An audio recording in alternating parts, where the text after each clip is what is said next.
Why did they make fun of it anyway? Why did they insult it? Why are these cartoons being made? Why is there so much propaganda and so much hate speech towards Muslims, even justified as journalism nowadays, masked as, editorial columns, pieces about, and the framing has become more and more interesting. So it used to be radical Islam, right? So they talked about radical Islam. And they talked about Islam that these fanatics believe in some crazy militant version of Islam where they just want to kill everyone and all this stuff. And they want to, put women in garbage bags and all this stuff. But further down the line, the definition of radical has loosened up to the point where if you pray 5 times, now you're pretty radical. So now, radical used to be really crazy, but now they're saying anything that, if you can show Islam, if you look even Muslim too much, if a woman's wearing a hijab, she must be a radical Muslim. If a guy's got a beard, he must be a radical Muslim. We don't have it that bad in the United States, but in Europe, it is pretty bad. And I've been to Europe, and I can tell you, it is pretty bad. It is pretty bad. It is seen as very radical. But the question is why? We have this mentality, the Muslims have developed this mindset, they're out to get us, man. These kuffar, man, they hate us. They keep making these cartoons against us. They keep doing this propaganda against us. They hate everything about Islam. They're coming after this, that, the other. They. We don't have any time to look in the mirror. The prophets, I told you, alayhim salatu wasalam, were also made fun of. I told you that. The Sahaba were also made fun of. وَيَسْخَرُونَ مِنَ الَّذِينَ آمَنُوا. It's in the Quran. They make fun of those who believed. The kuffar made fun of those who believed. It's in the Quran. But the fundamental question is, why were they made fun of? And why are we being made fun of? Is it the same thing? And I argue it is not. Those people were made fun of because that was one of the ways to shut down the work of Islam. One of the ways to stop Islam from spreading, because they didn't know what else to do. Islam was so thought-provoking.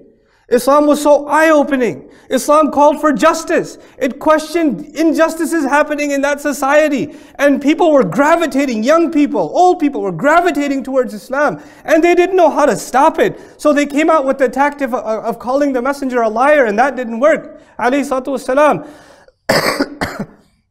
Maybe we can mock these people and just laugh them off so nobody thinks they're a big deal. That was one of their tactics. And when that didn't work, they resorted to other tactics. All of these tactics were there to stop Islam from spreading because it was too powerful. I don't argue that's the case with us. I argue the ridicule is being made of Islam because of how Muslims appear. What Muslims have become. How we carry ourselves. What our societies look like. What our streets look like in our neighborhoods, what our homes look like, what our businesses practice are like, what our governments are like. If you want to look at examples of corruption, if you want to look at the exact opposite of a civilized society, travel to the Muslim world, much of it. Hard for us to even be civilized in the parking lot of a masjid, for God's sake. The only time we're organized is when we have to be organized in sufuf, when salat is called. But outside of that, forget about it. Forget it. The worst kinds of just basic human decency we don't possess. We don't possess it. What is Muslim civilization? We love quoting our history. We love quoting when the Muslims were at the forefront of invention, when they were leading the universities of the world, when they were, people would come from all over the world to study ilm in Baghdad. And the Europeans had lost their literature and the Muslims had it. And they had to come to us to learn it. When Spain was a model for the world. We love quoting those things. What are you going to quote now? What have we done? What have we produced as a people? How have we contributed to the world? The only time we make it to the news is when we blow something up.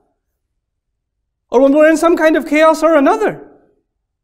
This is, look at it from the outside perspective. These people are crazy.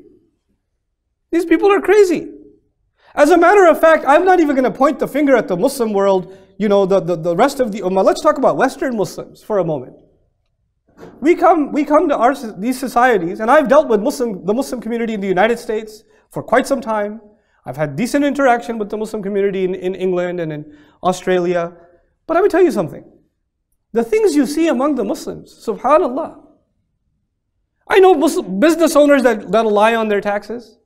Yeah, but I don't want to pay the kafir. Really, you don't want to pay the kafir. You're selling beer. That your Islam didn't show up then, but all of a sudden your wala and bara showed up when you had to pay your taxes. You know? These Muslims, today, us, not these, us, we have such low moral standards. Such low moral standards. You have Muslim business owners that don't pay decent wages. They don't pay decent wages. They don't even give their wife their mahr. They're complaining about injustices in the world. They don't even have justice inside their home. Inside their home. Why would somebody want to be attracted to Islam?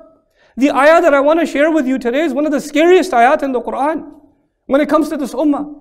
رَبَّنَا لَا تَجْعَلْنَا فِتْنَةً لِلَّذِينَ كَفَرُوا. Our Rabb, do not make us a fitnah. Do not make us a tribulation for those who have disbelieved. In other words, one of the meanings of that ayah is, Ya Allah, don't make us so wretched and so embarrassing a people, so far from the actual beautiful teachings of Islam, that when non-Muslims see us, they say, why would I want anything to do with Islam?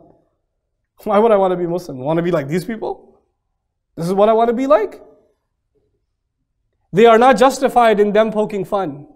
But we're not justified when we refuse to look in the mirror. We're not justified. We have to start looking in the mirror. We have to fix this problem. And it's high time we stopped complaining about what the world is doing against us. We are the people of La ilaha illallah. We have on our side Allah Azza wa Jal. His help is greater than any problem. There is no problem big enough to not be able to be managed when you have Allah on your side. The problem is we don't want Allah's help. At least we don't care to earn it. It doesn't just show up for free. It has to be earned.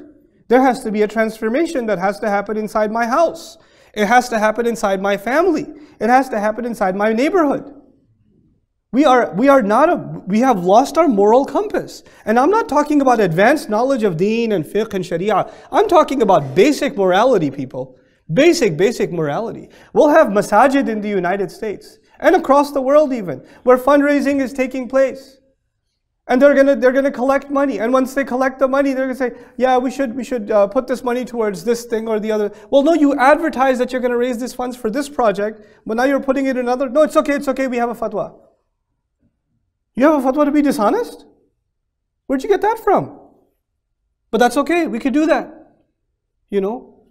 We could lie even in the name of religion. We could lie, subhanallah. How could that be? How does it get to that point?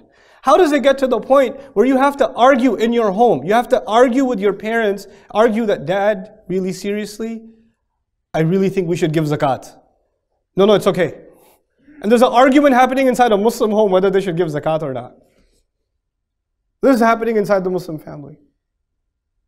Why would Allah's help come to a people like that? That have been given the most beautiful deen. That have been given the most perfect teachings. And they don't even look in the mirror for 1 minute, for 1 day. Just, what am I doing wrong? You know, many of you are not ulama, you're not fuqaha, you're not muftis, you don't have to be. But you know what you do wrong. I know what I do wrong. And we keep overlooking it. Allah will not change the state of this people. You know, Allah will not change the state of this ummah. Nope, He will not do it. Allah Himself says, people say, oh, you just quote the ayat are the ultimate reality. There is no greater reality than the ayat. There is no reality you'll find in physics and chemistry and biology that you will find in the ayat of the Quran. إِنَّ اللَّهَ لَا يُغَيِّرُ مَا بِقَوْمٍ حَتَّى يُغَيِّرُ مَا بِأَنفُسِهِمْ. Allah will not change the state of a people until they transform what is within their own selves. مَا بِأَنفُسِهِمْ. There is something wrong inside of ourselves. Allah's answer to what is wrong with the ummah is something is wrong inside people. That is Allah's answer to what is wrong with this ummah today. When He says, وَأَنْتُمُ الْأَعْلَوْنَ إِن كُنْتُم مُؤْمِنِينَ. You are going to be in the supreme position if in fact you have true iman, if you're true believers. Now clearly we're not in the supreme position, so something must be wrong with iman. Because Allah is never wrong. Allah is just not wrong. This is a tragedy. One after another, and it's not going to stop. And we know it's not going to stop. We know it's not going to stop. The only thing we can do, instead of being overwhelmed by this flood of tragedy and constantly just figuring out a way to justify to somebody, you know, how we're not crazy. Because by the way, they're going to think we're crazy no matter what. You can't impress them. You could try. Messengers tried too. If messengers weren't good enough for them, we're definitely not good enough for them. Let me tell you. There's no way to impress them. No matter how we do right, the people who hate will always hate. The people who make fun will always make fun. But we better give them the right reasons to make fun of us. The right reasons are we stand by Islam. We are the people of reason. We are the people of intelligence. We are the people. The greatest threat of Islam was not its force. And this is, I promise this is my last point. The greatest threat of Islam was not its force. Was not the sword. Was not the weapon. The greatest threat of Islam was the power of its ideas and how it challenged injustice head on and how it questioned the integrity of other philosophies, other ideas. How can you think like that? How can you act like that? How can you judge like that? أَمْ لَكُمْ كِتَابٌ فِيهِ تَدْرُسُونَ أَفَلَا تَعْقِلُونَ. Why don't you think? How do you make your decisions? This was a reason. This is a religion of أَدْعُوا إِلَى اللَّهِ عَلَى بَصِيرًا. I call to Allah with eyes open, a religion of thought. We are no longer a thoughtful people. So Islam is no longer, what we think this, the threat of Islam in the West, the threat of Islam is its militancy. The militancy is nothing. This is nothing.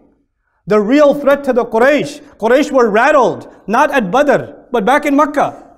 They were shaken up. Just by the ayat, the word of Allah was enough. It was enough to take a tradition that was there for thousands of years and it was rattled just by a few words of Allah. Just by a few words. Something's happened. We're not connected with that word anymore. You know, when somebody wants to win an argument, when two people have an argument, and you don't have a response, then you get angry. And you start yelling. And when you start yelling, it is proof that you lost. When you in an argument start yelling, it is proof that you lost because you don't have a reasonable answer left. And it frustrated you, so you got angry. And when two people have an argument and you lost and you hit the other, that is also proof that you lost. Because you could not defeat him with words, so you figured you could try to defeat him with your hand. This is actually indication that you're not strong enough in what you have to say. My argument to you is, our deen, Allah has given us words. There are no stronger words. There is no stronger message. We don't have to resort to anything else. And when we do, it is as though we are admitting that this isn't strong enough. But it is. We're not strong enough because we're not connected to this word enough. And we have to be the people that produce the most intellectual responses. The most reasonable responses. The ones that challenge the immorality of the world in the most profound and thought-provoking way. We're the ones that are supposed to engage in the most deep conversation with the agnost, with the atheist, with the Christian, with all of them. With all of them. Their accusation against religion, you know what it is? It's been there for centuries in Europe now and now all over the world. Religious people are closed-minded. Religious people are fanatical. Religious people are intolerant. Religious people cannot take criticism. Religious people are not open to conversation. So if you get rid of religion, you'll have an open-minded society where people can think for themselves. This is their accusation. And you know what? It holds true for the Christendom that had invaded Europe for centuries. It was true. But the Islam that Allah gave His Messenger sallallahu alaihi wasallam is the exact opposite of that. It is the religion that encourages dialogue. Hatu burhanakum in kuntum sadiqeen. Bring your evidences. Why don't you give me all of your criticisms against the Quran? I would invite you to bring all of your criticisms. How is a book asking people not just to have faith, but to please collect all of your criticisms and bring them? This is what you call open-mindedness. The book is calling to open-mindedness. We're the ones that are closed-minded. We're the ones. And we have to empower this ummah again by opening up our minds, by opening up this book and thinking the way it wants us to think. To show that religion is not a way to close the mind and close the eyes and close the hearts. It is the way to open the mind and to engage in dialogue and to bring civilization to humanity. They think the solution is when you get rid of religion. And we're saying the solution is when you bring the true religion. Yes, false religion will bring oppression. False religion will bring oppression. But when you bring the deen of Allah, it's a thing of beauty. If we don't show them that, who will? That's why Allah put you and me on this earth. To be members of this ummah is an honor. It's not a small thing. We are carrying